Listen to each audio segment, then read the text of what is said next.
Imo-monitor na lang natin yung platelet count niya. And then, paki-monitorin yung food intake kung malakas ba siyang kumain o hindi na.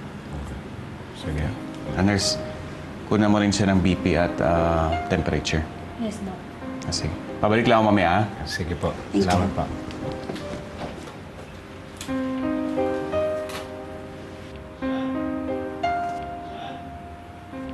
Nay? Nay, ano daw po ang sakit ko? Na-dengue ka raw, sabi ng doktor eh. Kailan po ako makakauwi? Hindi pa natin alam eh. Pero ang importante, magpagaling ka kagad para makauwi na tayo, ha? Bakit po ba ako nagka-dengue? Nagagalit na po ba sa akin si Papa Jesus? Eh di mamamatay na po ako. Ano sasabihin yan? Hindi ganun si Papa Jesus. Lahat ng bata, mahal niya. Tsaka ba ako magagalit sa'yo? Eh, ang bait-bait mo. Ang bait-bait ko po. Eh di ko na po akong nilok. Hindi totoo yan. Hindi totoo, mabait ka. Hindi ka kukunin ni Lord. Ang bait-bait mo. At saka hindi naman porket mabait, kukuhanin na. Oo nga, tamo nanay mo. Pag hindi ka umayos, Pitoy, sigurado maupo na ka. Makinig ka na lang kay nanay, ha? Dok, pwede dito ho muna kayo, Dok? Bakit? Baka kasi kunin na ako ni Lord.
Ngiti-ngiti ka dyan. Ang sarap po palang may sakit na. Alagang-alaga niyo po ako.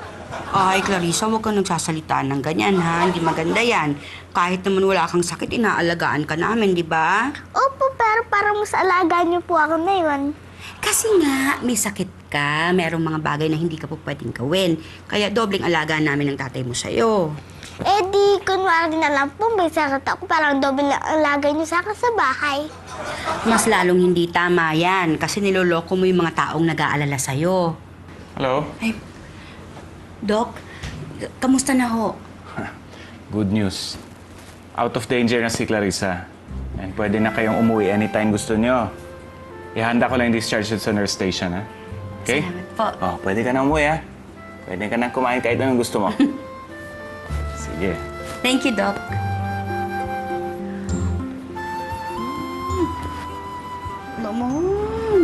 Oh, narinig mo sabi ng doktor, pwede na tayong umuwi. Ay, paano yan? Hindi na ako doble alaga pag uwi. Huwag kang mag-alala kahit nasa bahay na tayo, aalagaan pa rin kita mabuti. Promise po yan, Nay, ha? Siyempre naman. Pitoy, ba't naman ngayon ka lang? Dumaan na si Doc. Sabi niya pwede na umuwi si Clarissa. Els, mukhang magpapaiwan ako. Hilong-hilo ko eh. Ay, naku, isa ka pa. Mag-ama nga kayo. Hindi obra sa akin yung style nyo. Pitoy?